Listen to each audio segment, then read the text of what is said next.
I remember being a first-time mom and realizing one day at the end of the day, like, I am basically just surviving each day. I am basically trying to get from the time I wake up until the time I go to bed and just like make it through. I want to do more than make it through the day. So I thought about it and I got intentional about creating a way for me to make sure that I was thriving through the days and more than surviving. And that's not to say that as a mom, if you decide to do more than survive, that every day can be more than survive. There will definitely be days where you barely survive. There will be days you're sick, where it's all about survival. There will be days you're pregnant and exhausted. There may be months that you're pregnant and exhausted and sick because you're pregnant, that you are just surviving through those times. There will be days you're just sad, something's happened and you need to move into more of a survival mode. But most of your days as a whole can be more than surviving. It can be thriving. So let's talk about areas to focus on for doing more than just surviving and help you really thrive through your days of motherhood.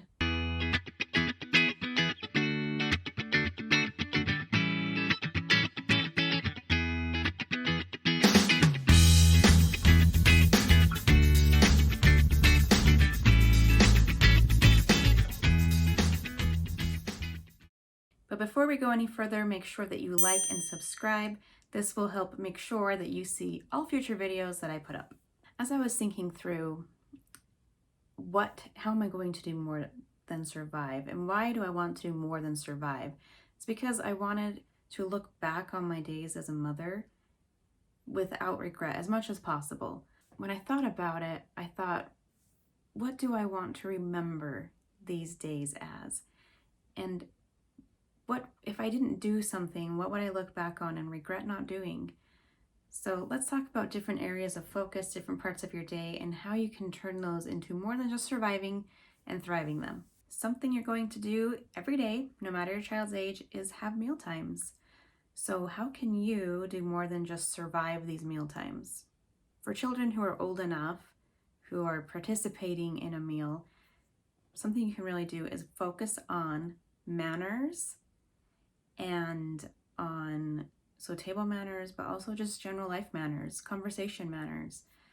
And when you sit down at a meal together, there's a lot you can teach your child, and you can have a lot of great conversations around the dinner table. For babies who are learning to eat solid foods, this is a great time during meals to teach sign language. So if you would like your baby to learn to sign, then mealtime is a great time, because when your baby wants more, you can teach your baby to sign more rather than just scream, cry, or be upset to get more.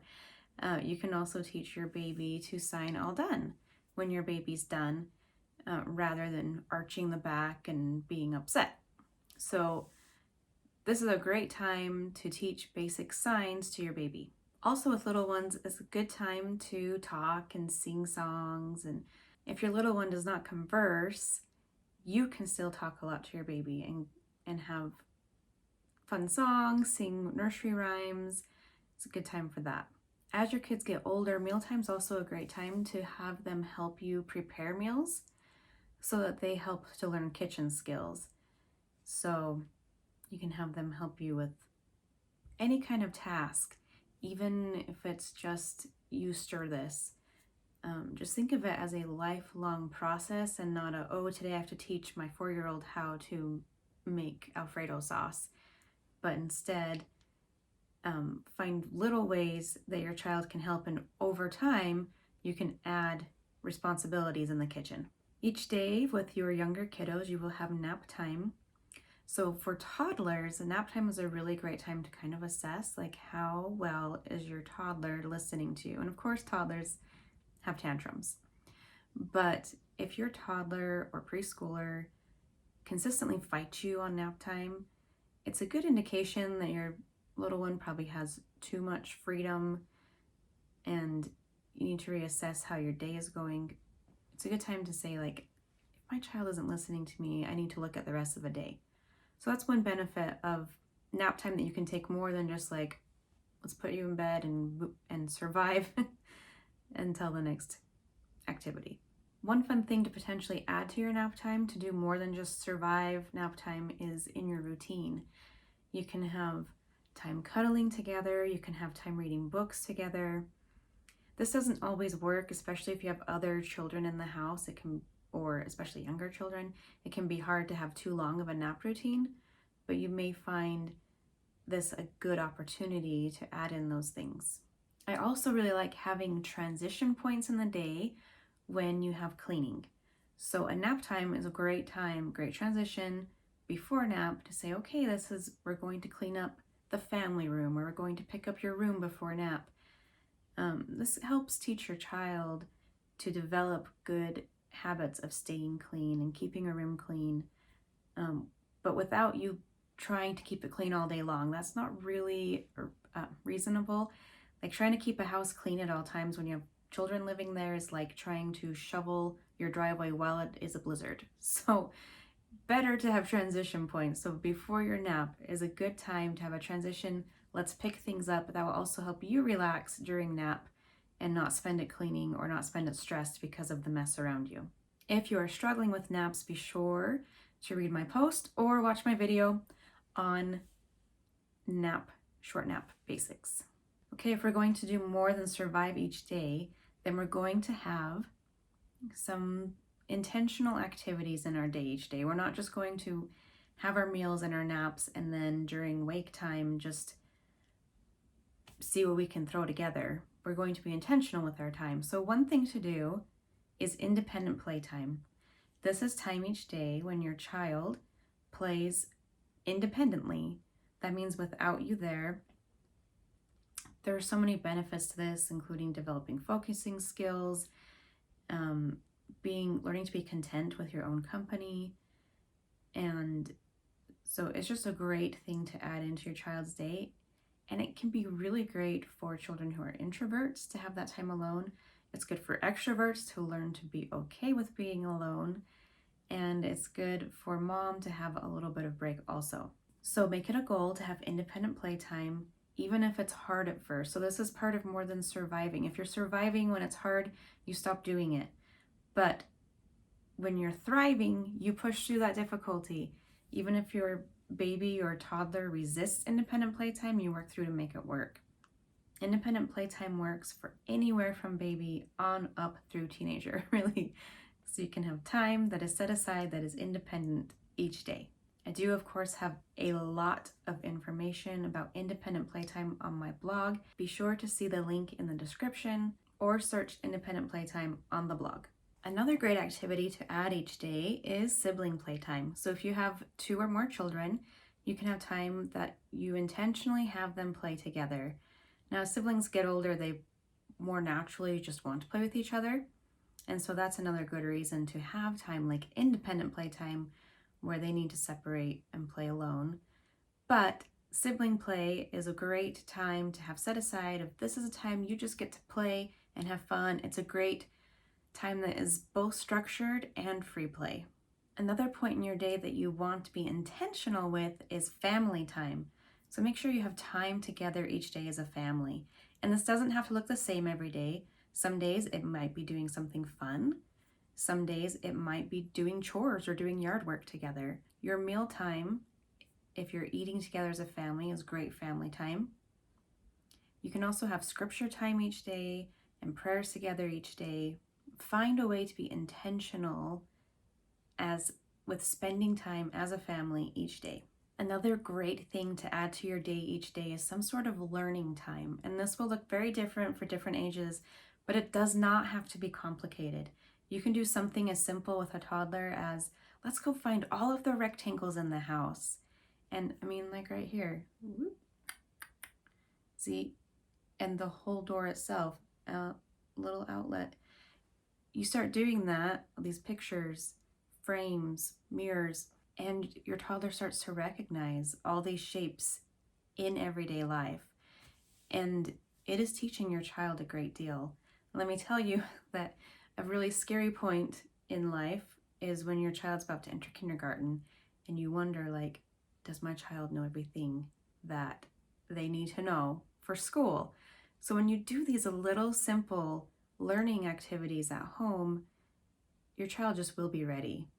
So there's so many ideas out there on the internet to do simple learning activities. I do have a blog post on how to start very simple, and then I also have ideas for a little more involved. I really recommend starting simple and getting more involved if you find that you both really enjoy this time each day. I mentioned the words structured and free time earlier. What those are, there's structured play, which is where more the play is decided for the child. The child may have some decisions, but the time, place, location, and maybe even the toys played with are structured. Even something like learning time is structured playtime.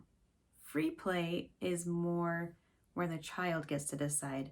Now, mom's still going to decide the time and maybe even the place, but you may say, hey, for free playtime today, would you like to play with Play-Doh, play a board game? Would you like to paint? Would you like to go outside? So there can be a lot more freedom there, and then also really just letting the imagination take over and just let it run its course. This is why sibling play is very much a free playtime, because once they get together, things will just evolve. So some other structured time ideas are blanket time for babies, where your baby plays on a blanket, does not move off, and you'll be right there, but you make sure baby stays on the blanket. And independent playtime is a structured time. And there are lots of other ideas of things you can do each day to be intentional. But you don't have to do everything every day. You can structure it so you do certain things on Monday, certain things on Tuesday, etc. You can have outside time. You could go for walks. You could go to the park. You can have technology time with TV or learning apps or other fun device activities, video games as they get older. You can play with friends and have play dates. And as your child gets older, you can add in sports or activities or lessons. So there's so many other things that you can do. Just don't overbook yourself, but also think through all those kind of things and figure out how you can work them in that works for you and your children. So if you want to do more than just survive each day, I have a few tips for you if you're just getting started, no matter your child's age. My first recommendation is to focus on baby steps. I really like taking baby steps, so don't try to eat it all in one bite. Figure out what to slowly add to your day and slowly add things to do more than just survive. And if you're someone who really likes to take it all on at once, you can absolutely add everything. If that works for you, absolutely go for it. Another tip is to have goals. Have short-term goals and long-term goals. Like, what are your mealtime goals for your child? What are your sleep goals right now? How do you hope your child to be when it comes to chores around the house in 5 years? So what do you have to do today in order to make that possible in 5 years? And that's part of the baby step situation too, is you make both short-term and long-term goals and think about what you need to do to break up those long-term goals, perhaps into short-term goals, so that you can reach those long-term goals when the day comes. For example, you don't want to say, oh, I want my children doing their own laundry by the time they're 10, but not have your child help with laundry at all until the time they're 10. So what little things can you have your toddler do now to get your toddler started on the path towards doing her own laundry at age 10? My third tip is to keep things age appropriate. There will be things that babies can't do. There will be things that toddlers shouldn't do anymore. So as you have your activities each day, make sure you're focusing and adjusting and adapting as your child gets older. If you need ideas and tips for goals per age, I do have blog posts written out that write out how do you do more than survive during what should your goals be for a 0 to 6 month old baby, and I go up through the ages with that. So if you are struggling with the ideas of what to focus on that's age appropriate and good goals right now, make sure you check out those blog posts. That wraps it up. I hope that you are able to get on the path to Do more than just survive, so at the end of the day, you look back on your day and you are happy with it, with no regrets, and not thinking, man, we just kind of wasted that day. Some days wasted are fine, but overall, that you are working on doing more than just surviving. As always, thank you for watching.